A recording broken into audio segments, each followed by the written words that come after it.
하나님이 말씀하셨다. 내가 너희 및 너희와 함께 있는 숨쉬는 모든 생물 사이에 대대로 세우는 언약의 표는 바로 무지개다. 내가 무지개를 구름 속에 둘 터이니 이것이 나와 땅 사이에 세우는 언약의 표가 될 것이다.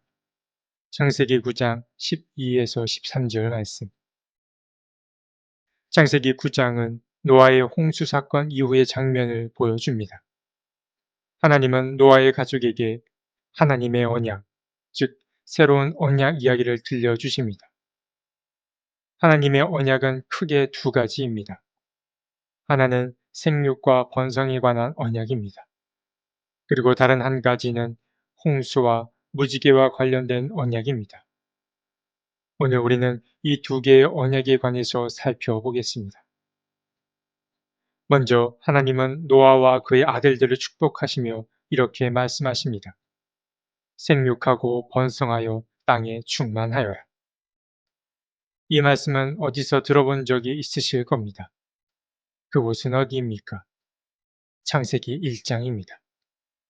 창세기 1장에서 하나님은 인간을 창조하시고 나서 이 말씀을 하셨습니다. 그러니까 하나님의 이 말씀은 무엇을 뜻할까요? 바로 인간을 향한 하나님의 축복의 말씀을 뜻합니다. 그런데 오늘 본문은 이 창세기 1장의 말씀보다 한 걸음 더 나아가는데 하나님께서 생육과 번성뿐만 아니라 짐승에 대한 통치권까지도 허락해 주십니다. 하나님은 노아에게 모든 짐승을 사람의 손에 맡긴다고 말씀하시며 살아 움직이는 모든 것을 다 너희에게 주겠다고 말씀하셨습니다. 하나님은 인간의 권한을 크게 확장해 주신 것입니다. 이 말씀은 창세기 1장에는 등장하지 않는 말씀입니다. 그러나 하나님은 이렇게 인간을 챙겨주시면서도 철저하게 금지한 것이 한 가지가 있는데 그것은 다른 누군가의 생명을 취하는 것입니다. 하나님은 생명이 있는 피를 흘리게 하는 자는 하나님께서 직접 보복하겠다고 말씀하셨습니다. 그러니까 하나님은 사람 죽이는 일을 강력히 금지하고 계신 것입니다. 하나님은 자신의 형상을 본받은 인간을 참 좋아하셨습니다. 그래서 하나님은 인간에게 늘 복 주시기를 원하셨습니다. 그러나 하나님은 인간의 한계 또한 잘 알고 계셨습니다. 물론 인간에게 한계가 있다는 것이 곧 하나님에게도 한계가 있음을 뜻하진 않습니다. 하나님은 인간을 자신의 형상대로 만드셨을 뿐 하나님과 동일한 존재로 만들진 않으셨습니다. 인간에게는 하나님에게는 없는 빈틈 혹은 빈 곳이 있었습니다. 그래서 하나님은 인간에게 한없는 복을 주심과 동시에 규율과 제약 또한 주셨습니다. 오늘 본문에서 그 규율은 무엇이었습니까? 그 규율은 4절에 기록되어 있는데 인간은 고기를 먹을 때 피가 있는 채로 먹지 말아야 한다라는 것입니다. 피는 생명의 근원이자 생명의 원천으로 통합니다.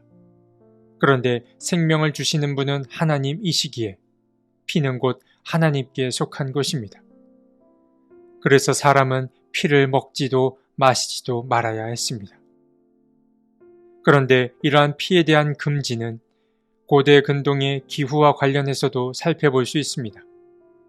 고대 근동의 기후는 기온이 높고 건조한 아열대성 기후입니다. 그래서 가축의 피는 도축하고 나면 무서운 속도로 상할 뿐만 아니라 세균 또한 빠르게 번식합니다. 또한 기후의 특성상 물이 매우 귀했기 때문에 도축 후에 고기나 피를 깨끗한 물로 자주 씻어내기가 어려웠습니다. 그래서 고기 속에 피가 그대로 남아있게 되면 고기 자체의 부패 속도도 몇 배나 빨라지게 됩니다. 따라서 하나님께서 피를 멀리하라고 명하신 것은 곧 생명의 주인이 하나님임을 드러냄과 동시에 척박한 기후에서 식량을 조금이라도 안전하게 보존하기 위한 고대 세계의 지혜를 드러낸 것이라고도 할 수 있습니다. 이것이 하나님께서 첫 번째로 말씀하신 생육과 번성 그리고 제약에 관한 언약입니다. 이어서 하나님은 다른 한 가지 언약을 더 세우십니다. 이 언약은 우리가 잘 아는 무지개 언약입니다. 하나님은 노아와 그의 아들들에게 말씀하셨습니다. 다시는 홍수를 일으켜서 살과 피가 있는 모든 것들을 없애는 일이 없을 것이다. 땅을 파멸시키는 홍수가 다시는 일어나지 않을 것이다. 하나님은 앞으로 절대 홍수가 일어나지 않게 하겠다고 말씀하십니다. 그러면서 하나님은 언약의 표 하나를 세우시는데 그 언약의 표가 바로 무지개입니다. 하나님은 구름을 일으켜 땅을 덮을 때마다 이 무지개가 구름 사이에서 나타나면 물로 멸하지 않겠다라는 자신의 언약을 기억하겠다 말씀하십니다. 하나님께서 구름을 일으키겠다라고 말씀하신 것은 자기 백성들 때문에 노여워할 일이 생길 때를 염두에 둔 표현이라고 할 수 있습니다. 그러나 하나님은 그러한 속상한 일이 생기더라도 그 순간 떠오르는 무지개를 보며 자기 스스로 백성들과 맺은 그 언약을 기억하겠다고 하신 것입니다. 하나님은 앞으로 절대 백성들을 물로 심판하지 않겠다고 다짐하신 것입니다. 사실 이 무지개 언약은 하나님께 좋을 것이 없는 언약입니다. 하나님은 자신이 한 약속을 통해서 스스로 구애받게 되었기 때문입니다. 앞으로 등장하게 될 이스라엘 백성들의 경우에는 이 경우와 반대인 경우가 대부분입니다. 하나님이 먼저 언약을 세우시는 것까지는 동일합니다. 보통 하나님이 언약을 세우시면 뒤이어 하나님의 백성이 이 언약을 잊지 않기 위해 고군분투합니다. 그래서 하나님의 백성들은 하나님의 약속을 기억하려고 부단히 애를 씁니다. 그러나 지금의 경우는 반대입니다. 하나님은 자기가 한 약속에 자신을 가두었습니다. 하나님은 왜 이런 결정을 하신 걸까요? 하나님의 이 마음 때문입니다. 바로 사랑의 마음 말입니다.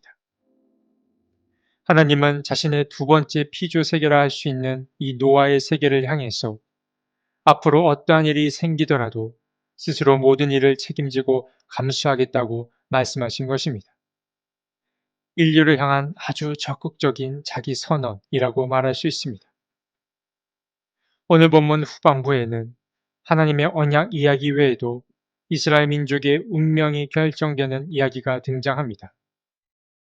노아의 세 아들이 등장하고 세 아들인 셈과 함과 야벳이 술에 취한 아버지와 겪은 에피소드를 통해서 이스라엘 민족이 앞으로 어떤 운명을 맞게 되는지가 등장합니다. 오늘 함께 나눈 창세기 9장은 새로운 피조세계에 대한 하나님의 축복과 또 새로운 피조세계를 향한 하나님의 언약의 말씀이 담겨 있었습니다. 하나님은 자신을 스스로 언약 안에 가두면서까지도 새로운 피조세계를 멸하지 않겠다는 그 의지를 보여주셨습니다. 하나님은 거룩하십니다. 그래서 하나님은 경외의 대상입니다. 그러나 또한 하나님은 사람에 대해서는 어찌할 바를 모르는 분이기도 하셨습니다. 바로 사랑 때문입니다. 만약 우리가 이러한 하나님의 마음을 안다면, 헤아린다면, 나 좋을 대로 살아가지 않고 하나님이 원하는 세상을 함께 만들어 나갈 것입니다. 하나님의 손과 발이 되어서 그 사랑에 보답하는 오늘 하루가 되었으면 좋겠습니다. 하나님, 때로 우리는 하나님이 왜 우리를 사랑하시는지 알 수 없을 때가 있습니다. 그러나 우리를 향한 하나님의 사랑은 변함없음을 또한 잘 알고 있습니다. 주님, 세상에 당연한 것은 없다는 그 마음으로 하나님의 사랑을 받은 자답게 주님께 감사하며 그 사랑을 또한 나누는 자들이 되게 해 주옵소서. 아멘.